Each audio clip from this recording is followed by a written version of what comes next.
Good day, YouTube folks. So here's the update. Excuse me. On all my blood work. So it took one set of labs for my PCP on Tuesday, and turned around on Thursday. Took a different set of labs for my gastrologist. So the first set of labs. On my iron panel, my saturation went up 49%, and my ferritin did crawl up to 45, which are both in the normal range, but the saturation's at the high end of normal, and the ferritin's down towards the low end of normal. But my ferritin, they want under 30. And 30 to 400 is normal on the chart. And they have taken me down to 26. So it took me 7 months for the ferritin to raise from 26 to 45. And so it slowly creeps and not concerning. And the saturation, I think I was at 25% or 26%. They want me at 25%. And the scale's 20 to 55. I'm at 49.3. And so they want to bust that down. So the higher the saturation of iron content in your blood, the lower your red blood cell count's going to be.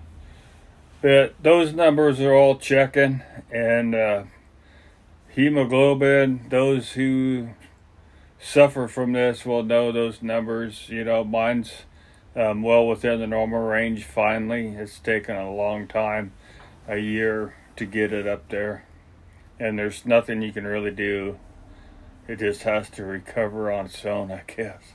And the hematocrit, which I religiously followed when I was getting the whatever it's called, for the fluid draining, peritonitis. And it was always low then, but they would draw blood anyways, and they had a limit. I don't remember where it was set at. I believe 30. And they wouldn't take it because that'll make me anemic. Yada yada. So anyways, those numbers are up in the normal range. And on my potassium, which is weird because he took my potassium and it was at 4.0, which is okay. And remember, I'm off the potassium pills, but the Lasix and stuff like that strip the potassium from our bodies, and so it's a balance, and so it's all right where I'm at. And so that's where those numbers were, and so I'm gonna have a phlebotomy. They're already calling in the order for that. I'll go local here, just maybe only take one pint. I don't know. We'll take a pint, wait a month, and pull a lab, see where it's at, and see if we want to take another pint. So that's where we're at on that one. And let me open up this other one. They wouldn't let me open up two windows at the same time off this hospital portal for some reason, but so the other test from my gastrologist was to obtain my MELD score again and look at everything else as well. So what my primary took was a complete blood test with an iron panel. So this is going to be comprehensive blood test with the INR. And INR is needed for that MELD score. And so here it is. It's kind of funny. So 2 days later, I took this test, but my potassium went from 4.0 to 4.2. And it has been hanging at 4.2. So I don't know what the difference is. It's all the same lab, so I really don't know. But it's in the normal range. And so there was a couple highs on here, but nothing of critical to take medication or anything like that. So what we wanted to do was to get my INR. Oh, and they did the tumor marker too. And I'll do that first. I'm not really sure how to read this tumor marker. I'll go over what they call me on this. But mine's at 2.1. The scale goes from 0 to 7.0. I guess the more likelihood you'll end up with, I don't know, tumors. Tumors, the higher that number goes. But I'm going to have to look it up, and I haven't really done that. They've only checked this a couple times. And so now they've sparked my interest. So I got my MELD score, and I have a handy-dandy app on my iPhone. And so there's just a few things you plug in. It's sodium, creatine, bilirubin, and the INR. And so for those 4 numbers, it goes in that calculator and yada, yada, yada. And it spits out the number. It gives you your death score, is what I call it. That's what it is, your MELD score. And so the higher the MELD score, the closer to death you are. And so I stayed at 10 forever. And which isn't bad, that's good. And it's kept me off the transplant list. And I updated, I don't know, a couple months back where I had blood tests from another doctor, and I was able to gain all the numbers except for my INR. And so I guesstimated it was staying the same like for a year. So I used that number, and it showed me, I believe, at a 9. Dropped 1 point, which, alright. And so I wasn't sure how accurate it was going to be, but it should have been. And so my INRs dropped down to 1.1, which I believe is good. It's better than 1.3. And so I plugged the numbers in, and it gave me a MELD score of 7. And so I double checked it, and it is correct. And so the MELD score table starts at 6. Everybody, normal people, are at 6. And it tops out 40 is, a comatose death. Is what that number represents. And so mine's went down. So there you have it. And I was kind of thinking, I bet it was like bumped up to like 12 is what I was thinking. I don't know why. But it's down to 7. And all the blood work, it looks fine. Just give the pint of blood. Those numbers aren't really concerning. It's just to keep my iron levels down lower than most people's are, because mine builds back up. And so it's easy to see right now that I'm starting to store iron again by the concentration percent of iron in our blood. And so it is stored up, but it's nothing like the 2,000 number I had to start with. So I got one more test that's coming up on the 5th of next month, and that's for an abdominal scan.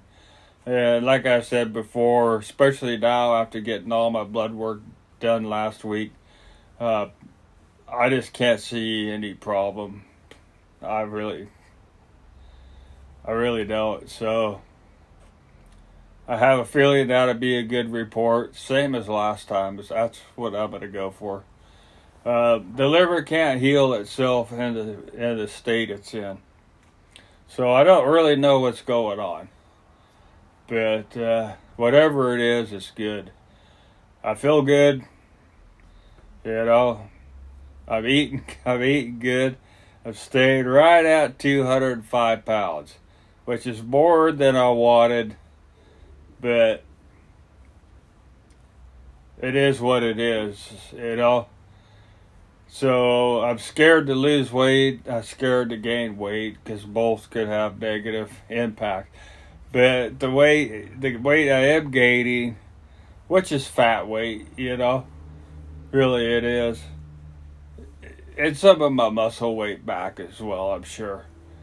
But, you know, maybe I'll try to shed some pounds. I can shed 30 pounds in a month. And that's really easy. That's water weight. And everybody can lose that at a pound a day if they limit their fat intake. And that's the diet I go by, is a limited fat diet intake, which is not very much fat per day. So it's called the 20-30 fat fiber diet. So you try for less than 20 grams of fat a day and more than 30 grams of fiber a day. And you can do it. I did. And if you do that, you will lose a pound a day and of the water weight. But you got to be committed all the way. 20 grams of fat is not very much. If you eat a Big Mac, you can't eat anything but veggies the rest of the day. You know, so pick your fat content wisely. And you don't have to count calories. Don't do anything. You just fat. Limit your fat. And try to walk if you can. And that's what I did. And I was overweight. And I couldn't really do crap. I was at 255, I believe. You know.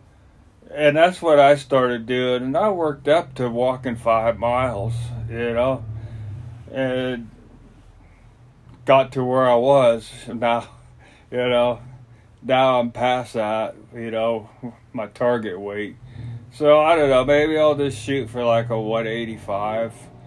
And my back will thank me, that's for sure. But we'll see. We'll see how it goes. I think when I see my primary over here again, we might try to lower the Lasix. He's been trying to talk me into it. And if I can get off of those, that'd be better for my kidneys. That's for sure. And my kidneys are all right. But, you know, it could be less pills to take. And so I think I'll talk to him and we'll do that. I've been too scared. And he writes it down in the notes, you know, patient's too scared. Now he just, you know, he writes it down that we talked about it. And I was good with where I was at. He was good with it. Wasn't causing any damage. And therefore it is what it was. So I think I'll do that. And hopefully, you know, the ascites won't come back. And that's what I worry about the most. I don't want to get in that, you know, weekly peritonitis, you know. It's too much. So that's what scares me. But I think I'll be all right as long as I watch my salt intake, and that's got to be key as well, you know. And that's hard to do. But eat at home, you know. Don't use salt. I wait years and years and years with no salt shaker, no salt in my house. Normally I don't do it, but now, you know, other people enjoy their salt. So there's salt in the house. But I don't ever pick up the salt shaker, but other people, you know, it's just habit. They cook with salt. But, you know, salt's to mask the taste of the food. So you must have some crappy food if you have to hide the taste of it, you know, with salt. But it is what it is. Black pepper, you know, I use that. That's fine. But I'll mask it with that. But that's where I'm at. So, you know, the joint pain, that's never going to go away. So there's no use in bitching about it. But I think I'll see if I can switch on that too. Maybe something might work a little bit better for me. I really don't know until I try. But, you know, it's hard to change. But the doctor said, you know, he's got 3 or 4 more different drugs I can try. You know, they're non-narcotic, so they're not too bad. So that's about it. I'll get back to you, you know, after the abdominal. Man, stinking frog in my throat today. You guys have missed a beautiful day at the beach again. If you're not in Brookings, well, you should be. But